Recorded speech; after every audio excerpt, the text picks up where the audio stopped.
Um dos grandes objetivos de Agartha é auxiliar e orientar o planeta nos seus momentos de crise.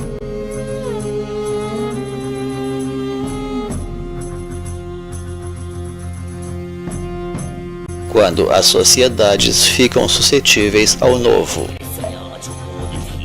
mas ainda se debatem com as pressões do antigo. E aqui entram então as famosas profecias do Rei do Mundo, divulgadas pelo viajante Ossendowski.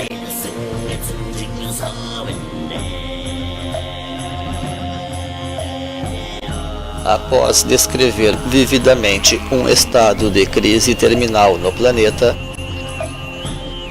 aliás, muito semelhante àquilo tudo que a ciência espera ver acontecer nas próximas décadas,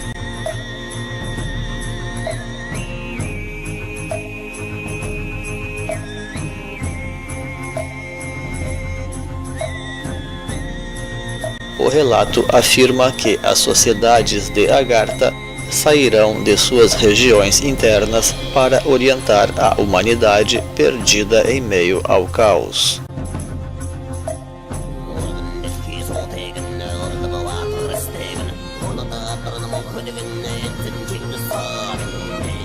Porém, devemos nos perguntar então, afinal, de onde sairão estas supostas sociedades intraterrenas? Como elas surgiram, se é que existem, de que forma se mantêm e por que deverão se revelar, por fim, à humanidade da superfície do planeta?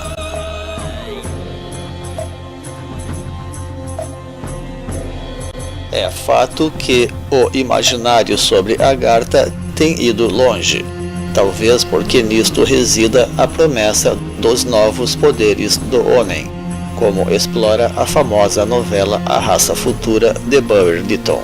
Além do ser humano possuir uma inclinação natural para a crença e o intangível, é claro.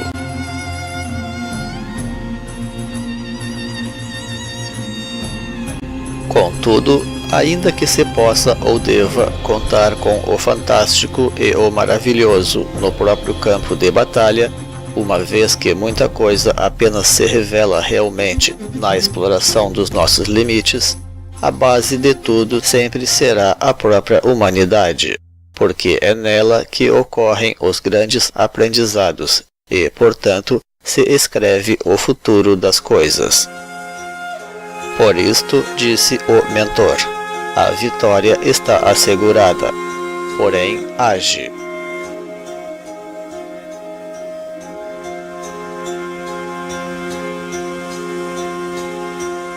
Assim, para além das especulações, um tal relato pode, desde já, remeter para várias situações históricas, bastando para isto entender estas regiões internas como sendo áreas centrais nos continentes, isto é, não litorâneas,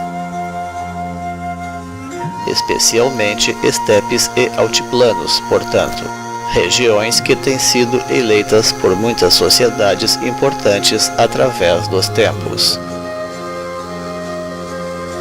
E no momento em que estas sociedades mediterrâneas e destinadas à síntese estejam devidamente fortalecidas, elas podem realmente começar a atuar de diferentes formas para reorientar o mundo.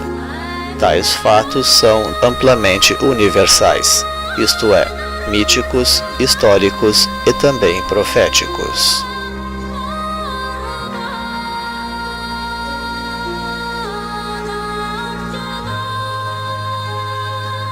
Houve momentos em que o Tibete despontou com grande poder e prestígio no coração da Ásia, ostentando exércitos poderosos e ameaçadores.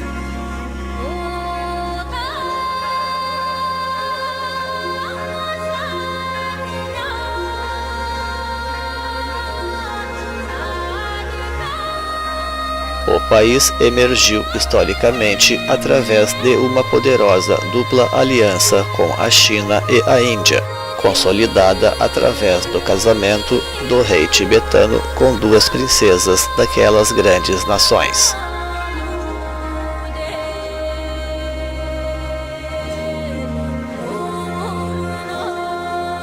Na sequência, o país caiu nas graças do Império Mongol, que adotou o lamaísmo como uma espécie de religião oficial.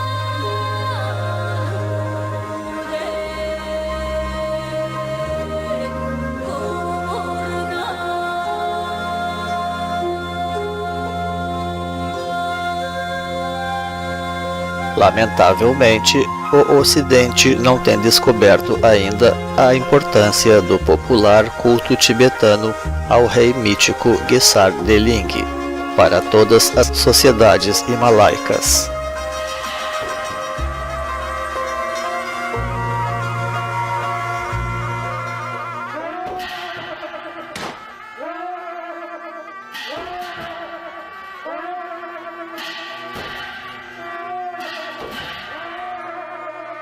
Apesar da exposição que Nicholas Roerich deu ao tema através das suas obras, juntamente às colocações de sua esposa Helena, através do ensinamento canalizado da Agni Yoga.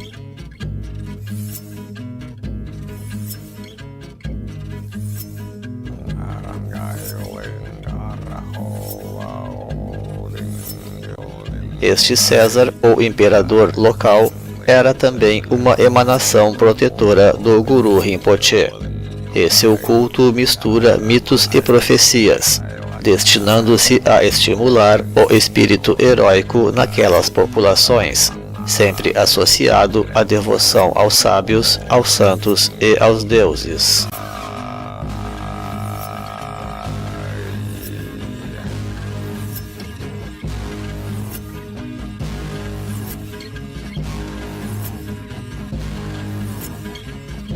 Se considerarmos o Tibete como uma Shambhala, através da manifestação de uma perfeita sinarquia central, podemos entrever que os 6 reinos da Agartha envolveriam a Mongólia, a China, o Butão, o Sikkim, o Nepal, o Ladakh e a Caxemira, além de 12 reinos menores. Este era o universo no qual o lamaísmo alcançou irradiar a sua influência, especialmente através do Império Mongol, quer dizer, o Império Espiritual Tibetano ou a chamada Shambhala Setentrional.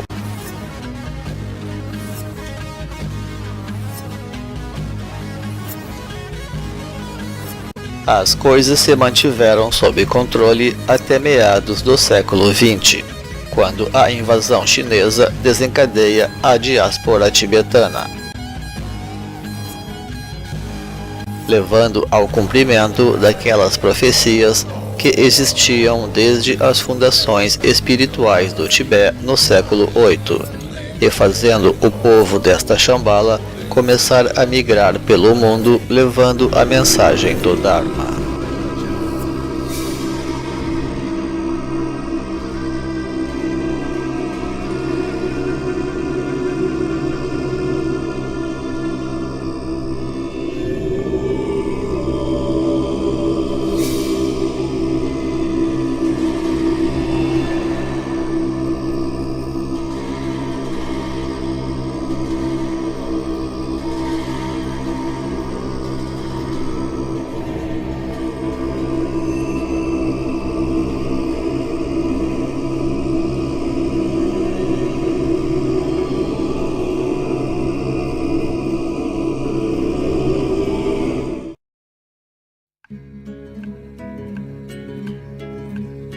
A chamada profecia do Rei do Mundo apenas encerra, pois, uma série iniciada com o próprio Guru Rinpoche Padmasambhava, e que ainda passa também pelo 13º Dalai Lama, o último a morrer em território tibetano, um líder que sofreu as complexidades do seu tempo e buscou modernizar o país das neves, percebendo, no entanto, o peso da mão da fatalidade se aproximar inexoravelmente.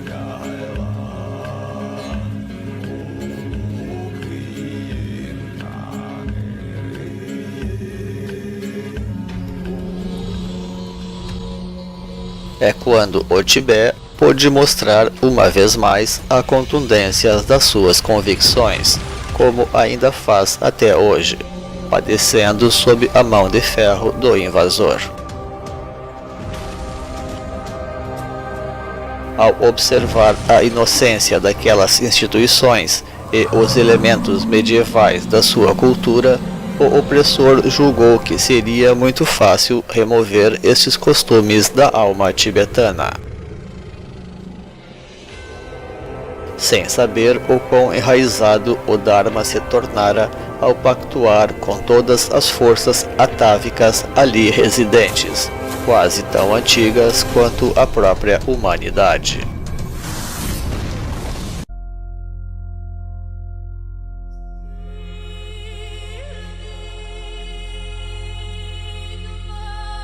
Não obstante, sempre se soube que um dia a grande aventura terminaria, quando o tempo assinalasse a grande mudança para a humanidade, como sempre ensinara os mensageiros do Senhor Shiva.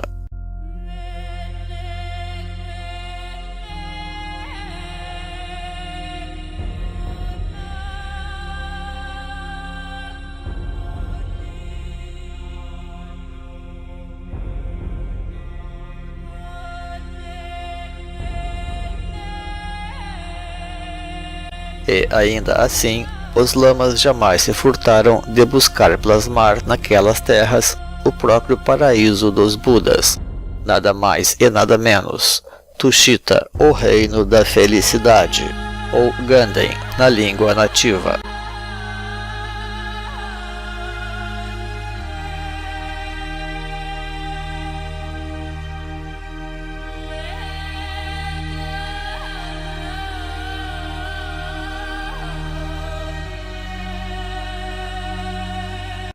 Mesmo assim, se sabia que o fim estava próximo.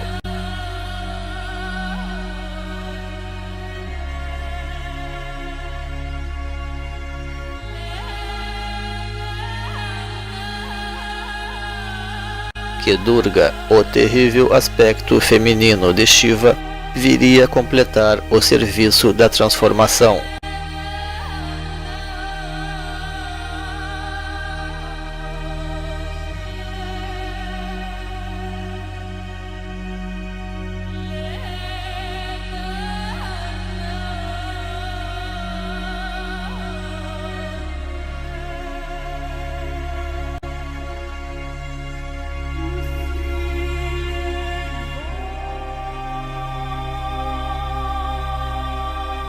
Que Kali Ma estaria prenhe para gestar na dor um novo filho cósmico.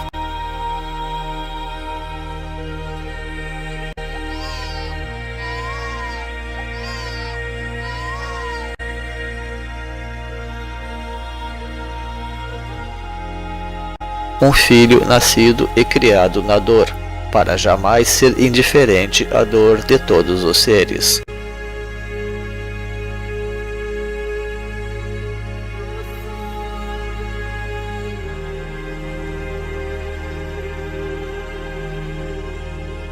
Por isto, a compaixão da amada Tara pedia ao mundo um grande sacrifício.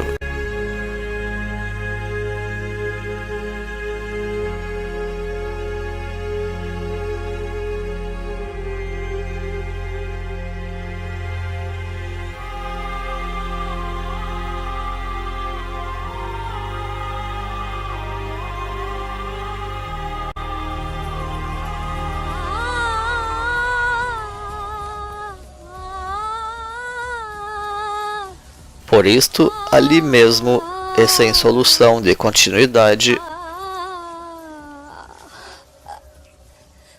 começou também o complexo processo de transição do Dharma para o novo mundo.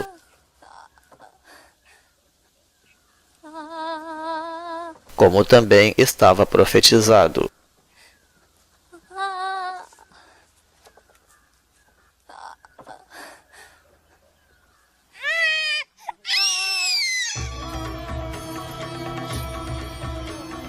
Empregando para isto todas as reservas de forças espirituais daquela nação agartina.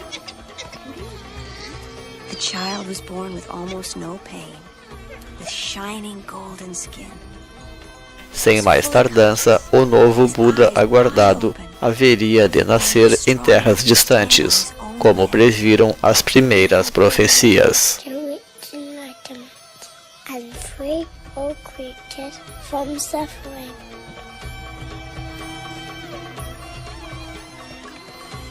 And it is said, lotus blossoms grew in his footsteps.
Não obstante, a profecia do Rei do Mundo se cumprirá novamente e com ainda maior plenitude quando Agartha se manifestar uma vez mais na face da Terra.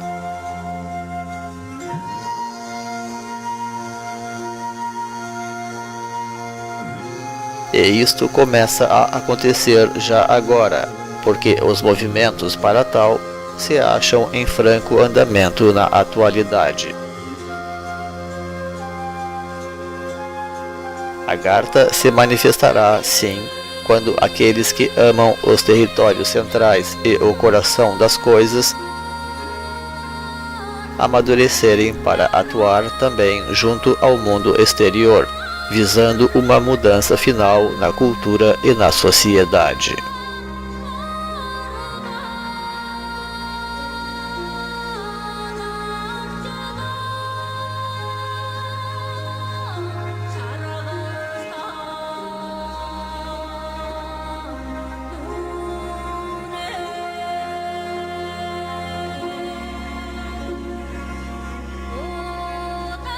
Ainda assim, o Senhor de Shambhala, no papel de Criador, apenas pode agir através da colaboração dos 7 arcontes de Agartha.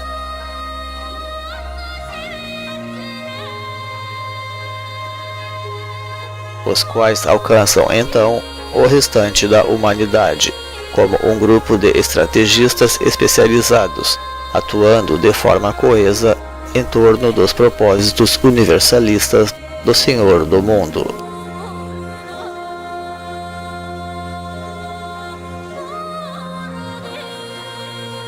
Tais coisas envolvem processos de amadurecimento da humanidade e da própria hierarquia espiritual, segundo o superior entendimento dos mestres de mestres de Shambhala.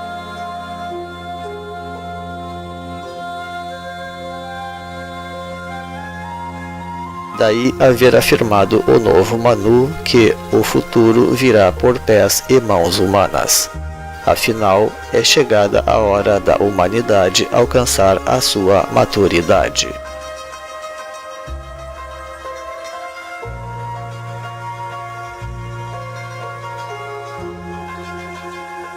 O caminho de Shambhala, que é o da criação da Terra Sagrada, demanda uma condição ativa de luta que passa, em primeiro lugar, pela reforma interna das próprias pessoas. No amadurecimento da sua resolução de criar algo realmente novo, como instrumento para mudar as coisas a partir de cada indivíduo.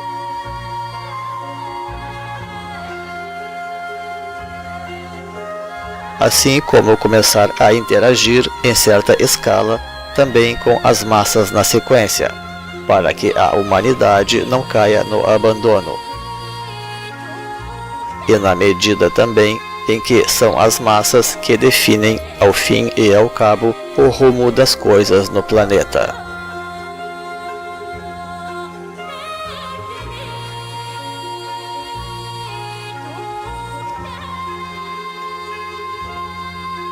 Então, é preciso também saber colocar os pés no rio do tempo sem se molhar. Afinal, como diz o ensinamento da vida, responsabilidade são asas.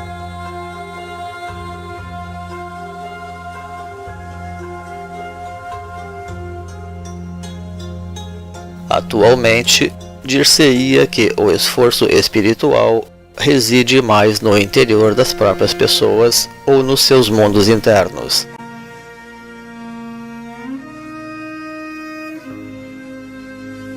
Mas, quando os iniciados e os discípulos dos antigos mestres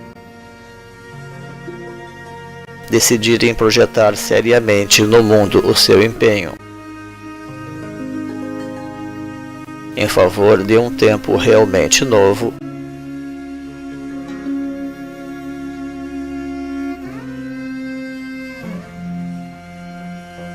estarão aprendendo a sua última grande lição.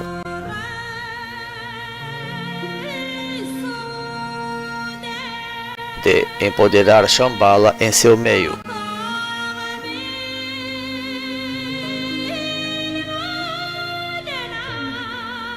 Para que possam finalmente se iluminar e Agartha redesperte radiante perante o mundo.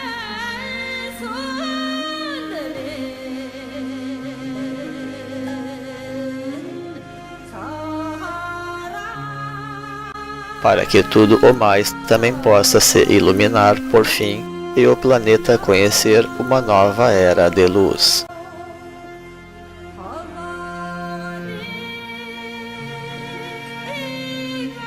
E então teremos uma vez mais a completa reorganização do reino de Agartha na superfície da Terra. Ele que já se tem manifestado através dos tempos tantas vezes.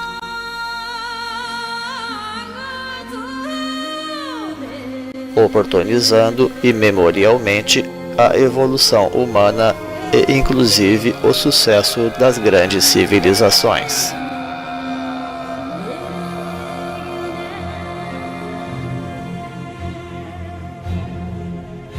E este tempo está chegando para as atuais sociedades em transição da nova era.